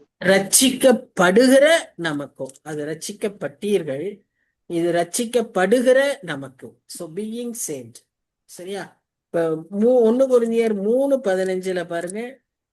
1 கொரிந்தியர் 3:15 ஒருவன் கட்டினது வெந்து போனால் அவன் நஷ்டமடைவான், அவனோ ரட்சிக்கப்படுவான். அவ்வளவுதான். அவனோ ரட்சிக்கப்படுவான். ஃபியூச்சர். சோ ரட்சிப்புங்கிறது 3 காலத்துல நிகழக்கூடிய ஒரு காரியம். ஒன்று, கிருபையினாலே ரட்சிக்கப்பட்டீர்கள். That is the first step in salvation, being born again. அதான் ஃபர்ஸ்ட் ஸ்டெப். சரியா? 2வது, ரட்சிக்கப்படுகிற நமக்கு எவ்ரிடே நமக்கு அது தேவ பலனாய் இருக்கிறது. present, being saved. future, we will be saved. அவனோ ரட்சிக்கப்படுவான். சோ எல்லா 3 காலத்திற்குமான அந்த ரட்சிப்பின் திட்டத்தை சிலுவையில் அவர் நிறைவேற்றினார். அதனால ஆவிக்குரிய விதமாகவும் சரி, சரீர பிரகாரமாகவும் சரி, நாம் குணப்படுவது, குணப்பட்டோம், குணப்படுகிறோம், குணப்படுவோம். இதுதான் அதோடைய இதோடைய அல்டிமேட் எண்ட் எங்க இருக்கும்? நாம் உயிர்த்தெழும்போது, மரித்து உயிர்த்தெழும் போதோ, உயிரோடு எழும்பும் போதோ, அப்பதான் அது முடிவு பெறும். அன்டில் தென் இந்த ப்ராசஸ் போய்கிட்டே தான் இருக்கும். இதைத்தான் அவர் சிலுவையில நிறைவேற்றினார். இதுதான் த மிஸ்டரி ஆஃப் த கிராஸ். கிராஸே ஒரு பெரிய மிஸ்டரி. எப்படின்னா அந்த ப்ராசஸே மிஸ்டரி, அதுல வர விளைவுகளும் மிஸ்டரி, மிஸ்டீரியஸ். எப்படி முக்காலத்துக்கும் அது பொருந்தும். That is the sovereignty. அதனாலதான் முதல்ல நம்ம என்ன படிச்சோம்? அவருடைய சாவரனிட்டியை படிச்சோம். ஞானம் உள்ளவர், மேன்மை உள்ளவர், உன்னதமானவர். அந்த குவாலிட்டியினால இதையெல்லாம் அவரால் அக்காம்ப்ளிஷ் பண்ண முடியும். 6ஆம் வசனம். ஆட்டுக்கு தலை நல்ல ஸ்ட்ராங்கா இருக்கும் இல்லையா, அந்த போன்ஸ் எல்லாம். ஆனா stupid, they are very stupid. ஒன்னும் புரியாது அதுக்கு. அது அங்க வழியே இருக்கும், அந்த வழியிலே போகாது, இங்க முட்டிக்கிட்டே இருக்கும். இன்னொரு வழி இருக்கு, அங்க போக தெரியாது. அப்படிதான் வழி தவறி போயிடுறோம். அது மாதிரிதான் நாமும் நம்முடைய சொந்த வழிகளில் நம்ம போனோம்னா வழியை விட்டு தவறி போய்விடுவோம். நம்ம சொந்த வழியிலே தான் நம்ம எப்போ போகணும்னு விரும்புவோம். அதுவும் நமக்கு ஒரு பெரிய கண்ணியாக இருக்கும் எப்பவுமே. ஆனா அவருடைய வழிக்கு நம்ம திரும்பி வந்தாதான் நம்மால சரியான வழியில போக முடியும். அதை விட்டு நம் சொந்த வழியில போனோமானால் நாம் அழிந்து போவோம். அப்படிப்பட்ட நமக்காக அவர் நம்முடைய பாவத்தை எல்லாம் சுமந்து கொண்டு பிதாவோடு ஒரு பார்ட்னர்ஷிப் வச்சு அந்த சிலுவையில அவர் நம்முடைய அக்கிரமங்களை எல்லாம் அவர் ஏற்றுக்கொண்டு பாவங்களை எல்லாம் ஏற்றுக்கொண்டு அந்த தண்டனையை அவர் சுமந்தார் என்று சொல்லி இந்த 6ஆம் வசனத்துல நாம பார்க்கணும். 7ஆம் வசனத்துல அவர் நெருக்கப்பட்டும் ஒடுக்கப்பட்டும் இருந்தார், ஆனாலும் தம்முடைய வாயை அவர் திறக்கவில்லை. இந்த சைலன்ஸ். பிலாத்து முன்னாலேயும் சைலண்டா இருந்தார். கேள்வி கேட்டுக்கிட்டே இருக்கார், பதிலே சொல்ல. நீ சொல்றபடி பரத்துல இருந்து உனக்கு அதிகாரம் வந்திருந்தா நீ சொல்றது சரி, இல்லைன்னா அப்படி இல்லை அப்படின்ட்டு அமைதியாவே இருந்தார்.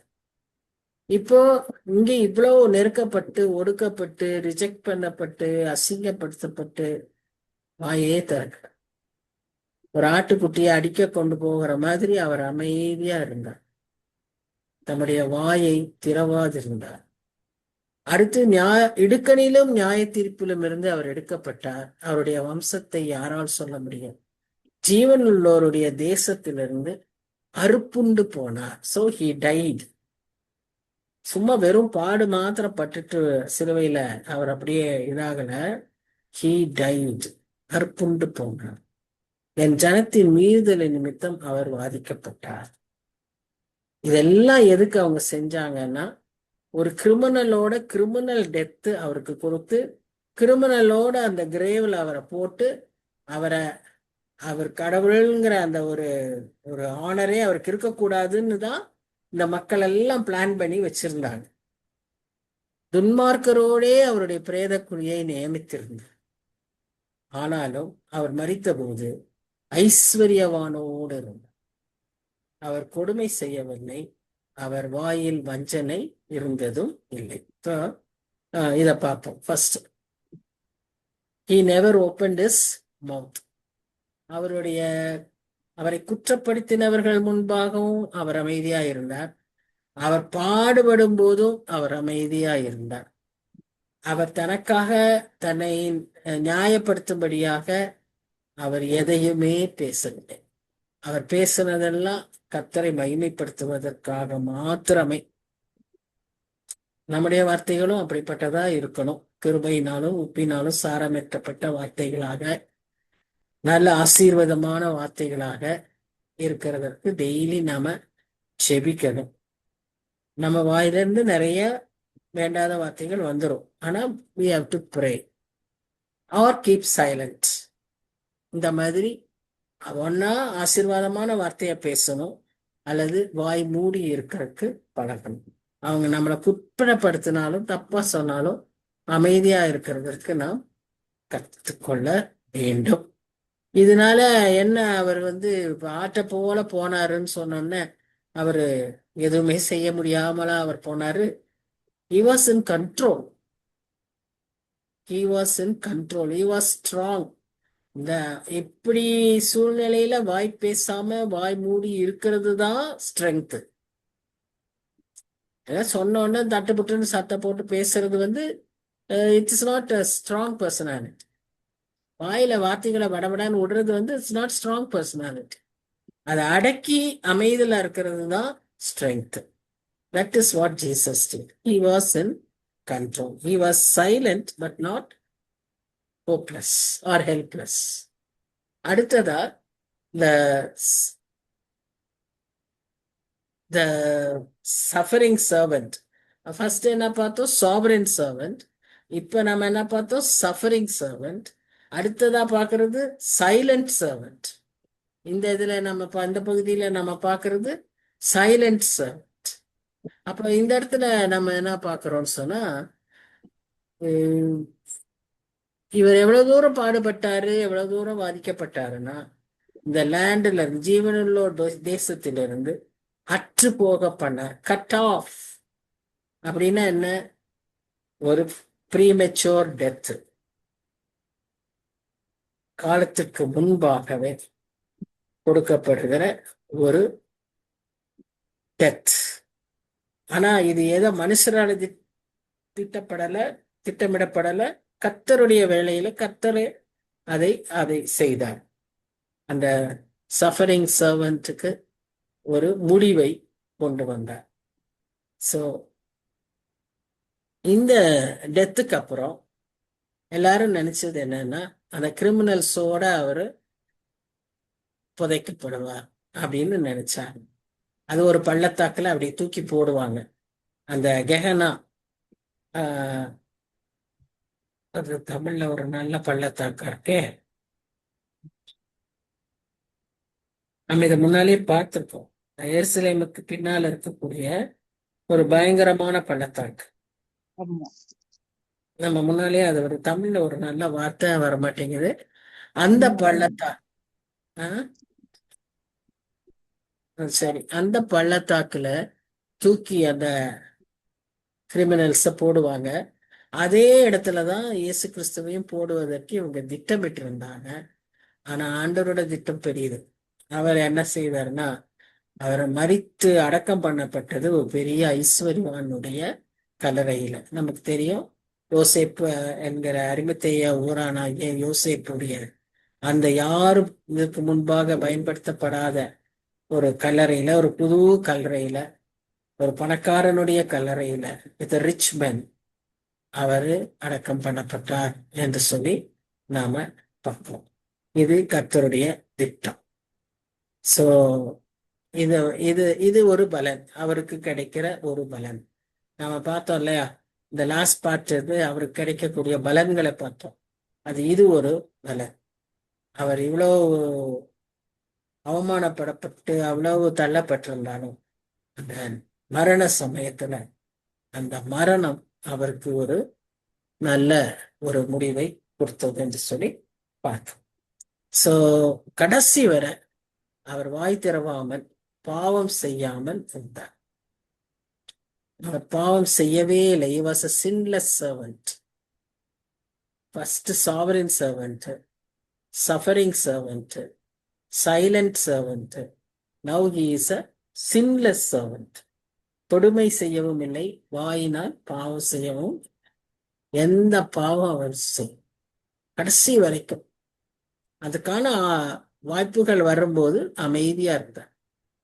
அவர் he died silently. தனாவியை வாலண்டியரா ஆண்டவர் கையில ஒப்பு கொடுத்துட்டு உயிரை விட்டார். இப்படி நம்ம பார்க்க. So such a glorious death.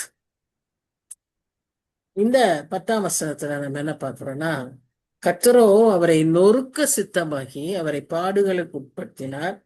அவருடைய ஆத்துமா தன்னை குற்ற நிவாரண பலியாக ஒப்பு கொடுக்கும் போது அவர் தமது சந்ததியை கண்டு நீடித்த நாளாயிருப்பார். கர்த்தருக்கு சித்தமானது அவர் கையினால் வாய்ப்பும். அவர் தமது ஆத்தும வருத்தத்தின் பலனை கண்டு திருப்தியாவார். என் தாசனாகிய நீதிபரர் தம்மை பற்றும் அறிவினால் அநேகரை நீதிமான்கள் ஆக்குவார். அவர்களுடைய அக்கிரமங்களை தாமே சுமந்து கொள்ளும். இப்ப நம்ம இங்க பார்க்கும்போது இயேசு கிறிஸ்து அவர் ஏதோ இந்த மக்களுடைய திட்டத்தினால இவங்க செய்த சதியினாலெல்லாம் அவர் என்னாச்சு, சிலுவையில் அறையப்படல. அவர்கள் எல்லாம் ஒரு கருவிகள், கர்த்தருடைய திட்டத்திலே ஒரு கருவிகள். ஆனா இதெல்லாம் கர்த்தர் ஏற்கனவே திட்டமிட்டு அந்த நேரத்துல அந்த சமயத்துல அது நடக்கணும்னு சொல்லி 700 வருஷங்களுக்கு முன்பாகவே ஏசாயாவுக்கு இதையெல்லாம் காண்பிச்சிருக்காரு. அப்படின்னா பாருங்க, எவ்வளவு பிளான்டா, எவ்வளவு ப்ரீ டிட்டர்மின்டா, டிஸ்டைன்டா எவ்வளவு காரியங்கள் இயேசு கிறிஸ்துவின் வாழ்க்கையிலேயே நடந்திருக்கிறது என்பதை நாம் பார்க்கிறோம். இதுதான் ஆதியும் அறிந்தவர் அந்தமும் அறிந்தவர். அதனால எல்லாமே அவருக்கு தெரியும். சும்மா நாம இப்ப இருக்கிறத வச்சு நம்ம குதிச்சுக்கிறதுல பிரயோஜனமே இல்லை. He knows. சோ இப்ப இதே மாதிரிதான் இங்கேயும் கர்த்தர் அவருடைய எல்லா காரியங்களையும் திட்டமிட்டு வைத்திருந்தார். இதுல ஜெயம் யாருக்கு? கிறிஸ்துவுக்கு. கட்டப்பாடு, மரணம் இதெல்லாம் பார்த்தா தோற்று போனவரை போல இருந்தாலும், ஒரு வீக் பர்சனா தெரிஞ்சாலும், we see the strength. We see how strong he was.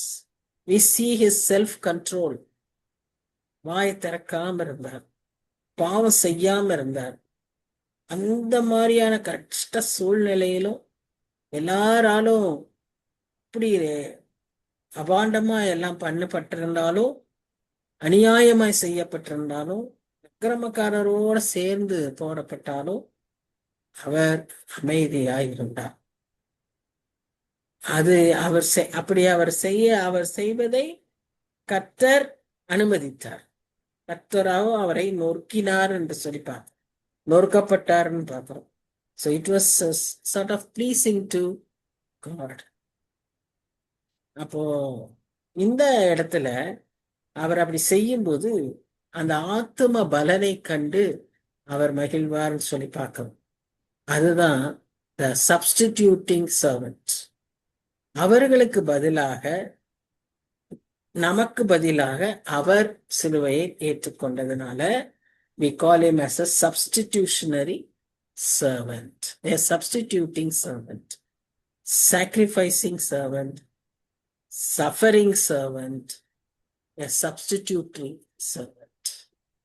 பலியாய் தன்னை ஒப்பு கொடுத்த ஆண்டவர். வில்லிங்கா கொடுக்கிறார், அவரே வில்லிங்கா கொடுக்கிறார். எல்லாம் தெரிஞ்சிச்சு அவருக்கு, இப்படிதான் நடக்கும், இதெல்லாம் அவருக்கு சொல்லியிருப்பார். எசாயாவுக்கு ஆவியானவர் சொல்லி எழுதும் போது தன் குமாரனாகிய இயேசு கிறிஸ்துவுக்கு அவர் சொல்லியிருக்க மாட்டாரா? சொல்லியிருப்பார்ல, இப்படி எல்லாம் தான் நடக்க போகுது, இதெல்லாம் தான் உன் திட்டம், இப்படிதான், இதுக்குதான் நீ ரெடி ஆயிக்கணும் அப்படின்னு சொல்லியிருப்பார்ல. அப்போ he knows everything. அதை வாலண்டரியா அவர் ஏற்றுக்கொண்டு தன்னை ஒப்பு கொடுத்து நமக்கு பதிலா அவர் போய் அந்த பலியை செலுத்துறதுனால he become a substitutionary servant. அதுக்கு முன்னால he becomes a sacrificing servant. So என்னென்ன சர்வெண்டா பார்த்தோம்? sovereign suffering servant, suffering servant, silent servant, silent servant, sinless servant, very good, sinless servant, sacrificing servant, sacrificing servant, substituting servant, substituting servant. அது கடைசியா என்ன நம்ம பார்க்கிறோம்னு சொன்னா substitutionary servant, saving servant. Last 7வது saving servant. He is the one who saves us, who gives us the redemption. அவருடைய ஆத்தும பலனை அவர் கண்டு அவர் திருப்தியாவார். அந்த பலன் என்ன? நம்முடைய மீட்பு, நம்முடைய ரட்சிப்பு. இதுதான் அவருடைய ஆத்தும பலன். அவருடைய பாவத்திற்கான, அவருடைய மரணத்திற்கான, அவருடைய பலிக்கான, தியாகத்துக்கான ஆத்தும பலன் அதுதான். அதோடு கூட இங்க நம்ம என்ன பார்க்கிறோம்னா, அவர் நம்மை ரட்சித்தது மாத்திரமல்ல, நமக்காக அந்த பாவத்தை தாமே சுமந்து அடுத்ததா ஒன்னொன்னு செய்யறார். சுமந்து ரத்தத்தை சிந்தினா மாத்திரம் பத்தாது, தன் பிதாவின் இடத்துல வேண்டிக் கொண்டார். இன்னைக்கு நமக்கு நம்முடைய இன்டர்செசரி பிரேயர் எவ்வளவு இம்பார்ட்டன்ட்ங்கிறத நாம இங்க பார்க்கணும். நாம ஊழியர் செய்தா அது மாத்திரம் போதாது, ஊழியர் செய்துட்டு வந்த அவங்களுக்காக நாம ஜெபிக்கணும், நாம வேண்டிக் கொள்ளணும். நம்மை சுற்றி இருக்கிற ஜனங்களுக்காக நாம் வேண்டிக் கொள்ள வேண்டும், நம்ம தேசத்துக்காக நம்ம வேண்டிக் கொள்ள வேண்டும். இவர் சிலுவையிலிருந்து வேண்டிக் கொள்கிறார், அந்த வேதனையின் மத்தியில வேண்டிக் கொள்கிறார். நம்ம தலை வலிக்குதுன்னு சொன்னா நம்மளால ஜெபம் பண்ண முடியாது. நமக்கு கொஞ்சம் காய்ச்சல் வந்துச்சுன்னா நம்ம செபிக்க முடியறது இல்லை. நம்முடைய ரெகுலர் பிரேயரே நம்ம பண்றது இதுல எங்க நம்ம மற்றவங்களுக்காக வேண்ட போறோம்? ஆனா ஆண்டவராகிய இயேசு கிறிஸ்து சிலுவையிலே அவர் நமக்கு கற்றுக் கொடுத்த ஒரு பெரிய பாடம், அங்கிருந்து நமக்காக வேண்டிக் கொண்டார். அதனால கர்த்தர் கொடுக்கிற ரிவார்டு என்ன? அநேகரை அவருக்கு பங்காக கொடுப்பேன். பலவான்களை அவர் தமக்கு கொள்ளையாக பங்கிட்டுக் கொள்வார். பலவான்கள்னு சொன்னா not the rich and the strong, but who strongly resist him, who strongly reject him, அவர்களை அவருக்கு கொள்ளையாக கொடுப்பார். இதுதான் நமக்கு நம்பிக்கை. இன்னைக்கு இருக்க ஜெனரேஷன் இப்படி இருக்கே அப்படி இருக்கேன்னு நம்ம நினைச்சாலும் இயேசு கிறிஸ்துவனுடைய ரத்தம் சகல பாவங்களையும் நீக்கி சுத்திகரிக்கும். அவர் எல்லாருமேலையும் எல்லாருக்காகவும் அவர் சிந்தின ரத்தத்துல எல்லாரும் ரட்சிப்படைவார்கள், எல்லாரும் மீட்கப்படுவார்கள். அவர்களை எதிர்த்தவர்கள், அவருக்கு பலவான்களாய் காணப்பட்டவர்கள். வேற ஒரு டெண்டர் பிளான்ட்னு பாக்குறோம். ஆனா அவங்க எதிர்க்கிறவங்க அவ்வளவு பலவான்களா இருக்காங்க. ஆனா அவர்களை கொள்ளை பொருளாய் கர்த்தர் கொடுப்பேன்னு வாக்கு பண்ணியிருக்கிறார். அது எதற்காக? அவர் பண்ணின அந்த தியாகத்திற்காக, அந்த பெரிய சாக்ரிஃபைஸ்க்காக, அந்த சஃபரிங்காக இதை அவர் தருகிற தேவனாய் இருக்கிறார். அதற்கான அடையாளம் என்ன? பிலிப்பியர் 2:10-11 என்னது அது? நாவுகள் யாவும் செய்யும். இயேசுவின் நாமத்தில் வானோர் பூதலத்தோர் பூமியின் கீழானோருடைய முழங்கால் யாவும் முடங்கும்படிக்கும் பிதாவாகிய தேவனுக்கு மகிமையாக இயேசு கிறிஸ்து கர்த்தர் என்று நாவுகள் யாவும் அறிக்கை பண்ணும்படிக்கும் எல்லா நாமத்துக்கும் அது அடுத்து அதுக்கு முன்னால எல்லா நாமத்துக்கும் மேலான நாமத்தை நாமத்தை அவருக்கு தந்தருளினார். அந்த ஒரு குளோரியஸ் ரிவார்ட், அந்த குளோரியஸ் ரிவார்ட் எப்படி? எல்லா நாவும் அறிக்கை பண்ணும், எல்லா முழங்கால்களும் முடங்கும், அவர் முன்பாக முடங்கும். இதுதான் நமக்கு கொடுத்த பெரிய வாக்கு திட்டம். அதுதான் அவருக்கு கிடைத்த பெரிய பலன். அந்த சிலுவையில இல்லைன்னா அவரை பார்த்து ரொம்ப பரிதாபமா இருக்குல்ல. ஒரு சைடு அப்படி பார்க்க ஒரு அடிக்கப்பட்ட ஆடு மாதிரி அமைதியா போயிட்டு எல்லாத்தையும் சுமந்துட்டு அப்படி அடிபட்டு ஒரு வல்லமையே காணுமே, ஒரு பவரே காணுமே, இன்னைக்கு மக்கள் தேடுகிற அந்த ஒரு கம்பீரத்தை காணுமேன்னு யோசிக்கும் போது அதற்கு முடிவா கொடுக்கிறார் பாருங்க ஒரு பலன். எல்லா முழங்கால்களும் முடங்கும், எல்லா நாவும் அறிக்கை பண்ணும், பலவான்களை கொள்ளை பொருளாய் தருவார். எவ்வளோ பெரிய ஒரு ரிவார்ட் அவருக்கு for the suffering that he bore on the cross. அவர் எல்லா இந்த அக்கிரமக்காரருக்காக அவர் வேண்டிக் கொண்டாருன்னு சொல்லி பார்க்கிறோம். அந்த அக்கிரமக்காரர்கள்ல எப்படிப்பட்ட அக்கிரமக்காரர்கள்லாம் இருப்பாங்கன்னு அவர் பார்த்திருக்கிறார் இல்லையா? அப்படியே அவர்களோடைய போனாரு, அவர்களோடைய மரித்தாரு. அது மாத்திரம் இல்ல, அவர் சுற்றி இருந்தவங்க எல்லாம் எப்படிப்பட்டவங்கன்னு பார்த்துக்கிட்டே இருந்தாரு. சோ அவர்களோட ஒருவராய் தன்னையும் சேர்த்து அவர்களுக்காய் அவர் வேண்டிக் கொண்டார்.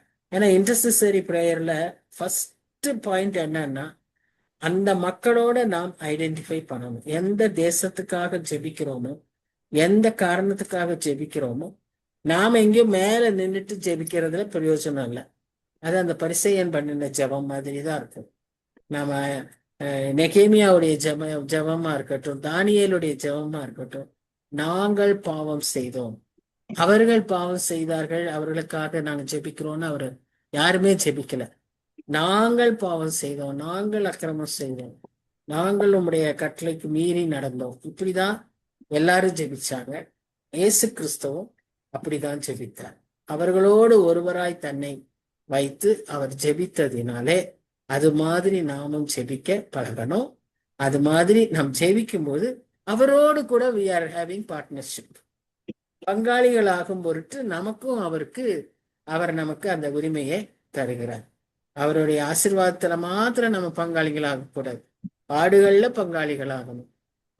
அவருடைய இந்த உபத்திரவங்கள்ல, இந்த ஜெபத்துல, எல்லாவற்றிலும் நாம் அவருக்கு பங்காளிகளாக இருக்கணும். இதைத்தான் நாம இங்க பார்க்கணும். ஸோ இவ்வளவு ஒரு பெரிய காரியத்தை இந்த 12 வசனங்கள்ல அப்படியே ஒரு பொக்கிஷமா பைபிள்ல ஏசாயா கொடுத்திருக்கிறாரு. ஆவியானவர் அவரை கொண்டு இவ்வளோ பெரிய ரகசியங்களை அதில் எழுதியிருக்கிறார். The mystery of the cross அதுக்குள்ள புதிஞ்சிருக்கு. The mystery of the suffering savior அதுக்குள்ள இருக்கு. The substitutionary savior அதுல இருக்கு. Sinless savior அதுல இருக்கு. Sovereign savior அதுல இருக்கு. servantன்னு ஒருவேளை பிதாவானவர் அவரை கூப்பிடலாம். ஆனா நமக்கு அவர் saviour. He is our savior. So நமக்காக substitutionary savior. ஸோ அதை நாம் ஞாபகத்துல வைத்து நம்முடைய வாழ்க்கையிலும் இதை அபியாசிக்க முயற்சிக்கும். இந்த சேலஞ்ச் என்னன்னா, அந்த சூழ்நிலையிலையும் மற்றவர்களுக்காய், அக்கிரமக்காரருக்காய் அவர் வேண்டிக் கொண்டார். அதை நாம் கடைபிடிப்போம். நமக்கு எதிராக இருக்கிறவங்க, நமக்கு தொந்தரவு பண்ணவங்க, ஏமாத்தினவங்க, துரோகம் பண்ணவங்க, நம்மளை திருடி நமக்கு தெரியாம நமக்கு வர வேண்டிய பங்கை திருடிக்கிட்டவங்க, யாரா இருந்தாலும் சரி, அவர்களுக்காக நாம செபிக்கணும். நம்முடைய பங்கு, நாம செய்யக்கூடிய ஒரே காரியம் அவர்களுக்காய் நாம் செபிக்கணும்.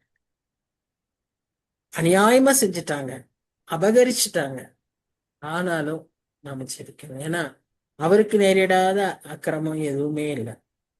அவர் பாவம் அறியாதவர், அவர் நமக்காய் பாவமானார். பேதுரு அதை உணர்ந்துதான் அவருடைய நிருபத்துல அவர் எழுதுறாரு, நமக்காய் அவர் பாவமானார். பவுலும் அதை சொல்றாரு கொரிந்தியர்கள், நமக்காய் அவர் பாவமானார்.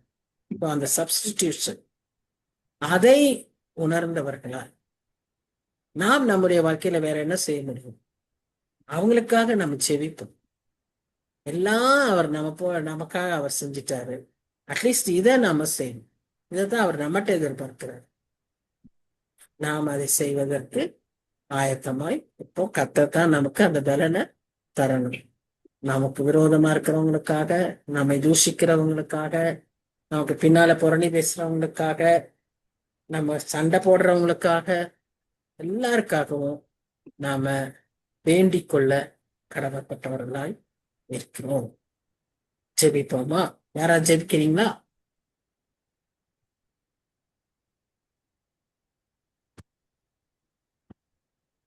ஸ்தோத்திரிக்கிறோம் ஆண்டவரே, ஸ்தோத்திரிக்கிறோம். நன்றி அப்பா, நன்றியோடுமே துதிக்கிறப்பா, ஸ்தோத்திரம் இயேசுப்பா. இந்த நாளிலும் மூட ஆண்டவரே, நாங்கள் ஒன்று கூடி இந்த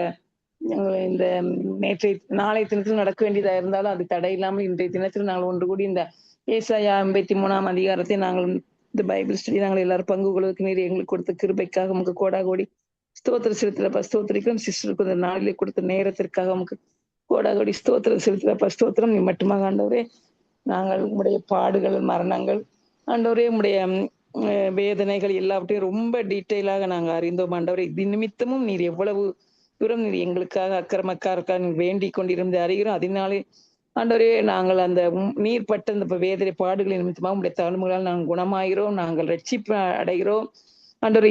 7 விதமான காரியங்களை நாங்கள் அதில் பார்த்தோம் ஆண்டவரே. எல்லாவற்றுக்கும் எல்லாமாக எங்களுக்காக ஆண்டவர் நீர் ரத்தம் சிந்தி உங்களுடைய உடம்புல ஒரு சொட்டு ரத்தம் கூட இல்லாத ஒரு ரத்தத்தை சிந்தி இவ்வளவு பெரிய அந்த கேடு அடைந்த மாதிரி அந்த பாடுகள் பட்டு உங்களுடைய முகமே இவ்வளவு இதுதாக மாறினது. அப்படிப்பட்ட ஒரு வேதனைக்கு மத்தியிலும் இருந்து எல்லாராலும் படுக்கப்பட்டு ஆண்டவரே, இந்த இப்படிப்பட்ட ஒரு பள்ளத்தாக்குல பாவிய இந்த தண்டனை பெற்றவங்கள தூக்கி எறிஞ்சிருவாங்க, அந்த மாதிரிப்பட்ட ஒரு முடிவுதான் அவங்களுக்கு கொடுக்கப்படும் என்று இருந்த 2 கள்ளங்களுக்கு மத்தியில நீங்க அறையப்பட்டும் ஆனாலும் ஆண்டவரே, வித்தியாசமான ஒரு விசேஷமான மரணத்தை நீர் எதிர்கொண்டது நிமித்தமாக ஆண்டவரே, ஒருவர் இல்லாத ஒரு அழகா புதிதான ஒரு கல்லறையிலே அந்த யோசேப்பு உம்மை எடுத்துக்கொண்டு போய் ஆண்டவரே, எல்லாம் செய்ய வேண்டிய காரியங்கள் அனைத்தையும் செய்து ஆண்டவரே, அப்படிப்பட்ட ஒரு கல்லறையிலே உம்மை வைத்தாலும் ஆண்டவரே, இன்றைக்கு அது வெறுமையான கல்லறையாக இருக்கிற அளவுக்கு 3ஆம் நாளில் உயிர்த்தெழுந்து இன்றைக்கு உயிரோடு இருக்க தெய்வமாக இருக்கிற உண்மை நாங்கள் இவ்வாறு ஆண்டவரை வல்விடுவதற்கும் நாங்கள் அதை அறிந்து கொள்வதற்கும் படிப்பதற்கும் கொடுத்த பாக்கியத்துக்காக உங்களுக்கு கோடா கோடி ஸ்தோத்திர செலுத்துறப்பா, ஸ்தோத்திரிக்கிறோம். இப்பேற்பட்ட ஆண்டவரை இதையெல்லாம் அறிந்த அந்த சத்தியத்தை இன்னும் அறியாத மக்களுக்காகவும் நாங்கள் இன்னும் அதிகமாக ஜெபிப்பதற்கும் நாங்கள் கடமைப்பட்டிருக்கிறோம் ஆண்டவரே. அதை அறிவிப்பதற்கும் நீர் எங்களுக்கு சொல்லி கொடுத்துக்கப்போ அந்த நீர் சுவிசேஷத்தை நீர் போகும் முன்பாக அந்த சுவிசேஷத்தை அறிவிக்க வேணும், இதுவே உங்கள் மேல் எல்லாருக்கும் நீர் சொல்லியிருக்கிறப்ப அது நிமித்தமாக உண்மை பற்றி அறியாத மக்கள் இன்னும் அறிந்து கொள்ள வேண்டும் என நோக்கத்தோடு ஆண்டவரே, எங்களால் இயன்ற அளவுக்கு நாங்களும் ஊழியம் செய்வதற்கும் ஆண்டவரே, எந்த ஊழியமாக இருந்தாலும் அதை ஆண்டவரே அப்படி அறியாத மக்களுக்காக நான் ஜெபிப்பதற்கும், எங்களுக்கு விரோதித்து எழும்புகிற மக்களுக்காகவும் ஆண்டவரே நாங்கள் ஜெபிப்பதற்கும் நாங்கள் கடமைப்பட்டிருக்கோம். இதையெல்லாம் நாங்கள் இந்த அதிகாரத்தின் மூலமாக இன்னும் அதிகமாக ஆழமாக அறிந்து கொள்வதற்கு நீ எங்களுக்கு கொடுத்த கிருபைக்காக உமக்கு கோடா கோடி ஸ்தோத்திர செலுத்துறப்பா, ஸ்தோத்திரிக்கிறோம். நன்றியோடு துதிக்கிறப்பா, ஸ்தோத்திரம். நாங்கள் இவ்வாறு இதை வாசித்தது போதாது, அறிந்தது போதாது, இதை அட்டன் பண்ணது போதாது, இதை எங்களுடைய வாழ்க்கையில நாங்கள் அதை கடைபிடிக்க, அதை அபியாசப்படுத்த இன்னும் அதிகமாக எங்களுக்கு பலன் தந்து எங்களை நீங்கள் வழி நடத்துமாறு கெஞ்சுகிறேன் இயேசுப்பா, ஸ்தோத்திரிக்கிறோம்.